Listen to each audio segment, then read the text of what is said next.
안녕하세요. 작품 하나입니다. 지금 화면에 보여드린 작품들의 작가와 제목, 다들 아시겠나요? 아마 이 작품들은 미술의 견해가 없는 일반인들도 주변에서 흔히 접할 수 있는 작품들이라 대부분 아실 거라 생각되는데요. 그럼 이 작품들의 작가와 작품 제목은? 네, 맞습니다. 첫 번째 작품은 레오나르도 다빈치의 모나리자, 두 번째 작품은 뭉크의 절규, 마지막 작품은 고흐의 별이 빛나는 밤입니다. 모두들 다 맞추셨죠? 그렇다면 지금 보여드리는 이 작품은 어떤 작품인지 아시겠나요?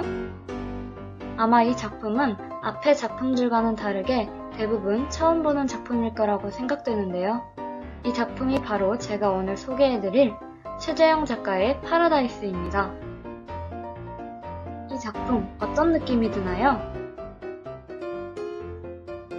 왠지 아이의 머리를 보면 불교 인사인 합장의 자세를 취해야 할 것만 같기도 하고, 또 그림의 배경을 보면 꼭 애니메이션 라이온킹의 정글 모습 같기도 합니다. 전체적으로 환상적이고 유토피아 같은 공간에 한 어린아이가 서 있는 평화로운 장면 같아 보이죠. 그림을 좀 더 자세히 들여다볼까요? 먼저 아이의 얼굴을 확대해 보았습니다. 어떤 느낌이 드나요? 처음과 같이 아이의 표정이 평화로워 보이나요? 아니면 조금은 다른 느낌이 드나요? 눈은 동그랗게 뜨고 있는데 눈동자는 초점 없이 허공을 응시하는 듯하고, 반대로 입은 미소를 띠고 있어 마치 섬뜩한 느낌의 척키가 연상되지는 않나요? 아이의 자세는 어떨까요?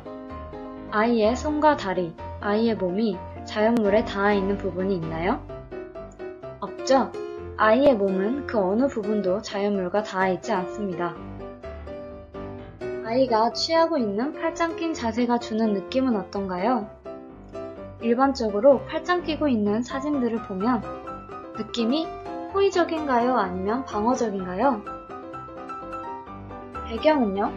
배경을 살펴보면 색깔이 주로 초록색 계통의 밝은 색이 사용되었지만 해가 진 저녁 무렵 숲속에 달이 떠있고 주변에는 사자, 뱀, 개구리 같은 동물들이 있어 사진과 같이 으스스하고 기괴한 느낌이 들기도 합니다. 자, 그럼 그림을 다시 전체적으로 감상해볼까요? 이 그림을 처음 봤을 때의 느낌과 같나요? 아니면 처음과는 사뭇 다른 느낌이 드나요? 처음과 사뭇 다른 느낌이 든다면 지금부터 함께 그 이유를 알아보도록 합시다. 앞에서 살펴보았듯이 아이는 입은 미소를 띠고 있지만 눈은 웃고 있지 않고 자세는 팔짱을 끼고 있어 자연에 상당히 방어적인 자세를 취하고 있습니다. 그 이유는 무엇일까요? 현대인들은 자연과 함께 하기를 원하고 자연에서 위안을 얻기를 바랍니다. 예를 들어 쉬는 날 여행을 갈 때는 자연 경관이 아름다운 곳을 선호하고, 여름에는 시원한 바다를, 겨울에는 설경을 보러 산에 가기를 원하죠. 여러분들도 대부분 같을 거라고 생각하는데 맞나요? 그러나 이러한 예시들을 생각해보면 우리는 우리가 자연을 필요로 할 때에만 자연에 관심을 가지고 있음을 알 수 있습니다. 생각해보면 그 외의 경우에 우리가 과연 자연에 눈길을 준 적이 있을까요? 여름철 한강공원 또는 해수욕장에 가보면 쓰레기들이 수두룩하게 쌓여있는 것을 쉽게 찾아볼 수 있습니다.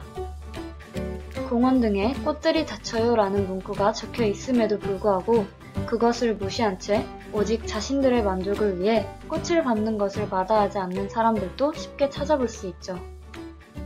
자연에 대한 배려보다는 자신들의 이익이 먼저인 것입니다. 이 몇 년 사이 그리고 현재 자연과 관련된 주요 키워드로는 탄소가스 배출, 미세먼지, 지구온난화 등이 있습니다. 그리고 현재 지구는 탄소가스 배출로 인해 계속 더워지고 있고 북극의 빙하는 약 8년 후면 완전히 녹는다고 합니다.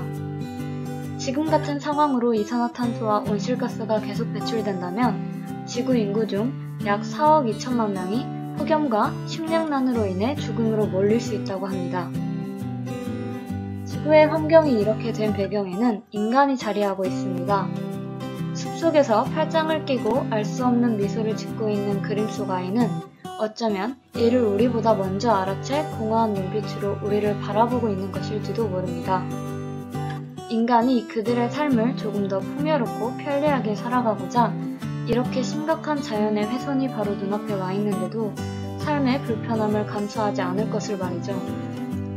자동차를 조금 덜 타고 걸어 다니는 것, 원자력 발전소 대신 자연에서 연료를 얻어 조금 불편한 냉난방기기를 사용하는 것 등 이런 것들은 인간에게는 불편하지만 자연과 더불어 살아가기 위해서 우리가 해야 할 노력들입니다. 그러나 우리에게 이러한 불편함을 감수하라고 한다면 과연 우리는 그렇게 할까요?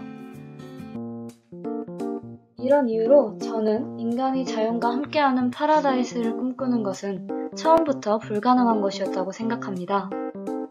어쩌면 인간과 자연이 함께할 수 있다는 파라다이스가 우리에게 시각적 착각을 줌으로써 우리를 속이고 있는 것은 아닐까요? 우리는 우리가 자연을 좋아하기 때문에 오히려 자연을 훼손하고 있는 것은 아닐까요? 창백한 달빛 아래 자연과 어울리지 않게 공허하게 서 있는 아이, 몽환적인 느낌의 작품 파라다이스는 결국 파라다이스는 이룰 수 없는 꿈이라는 것을 말하는 듯합니다.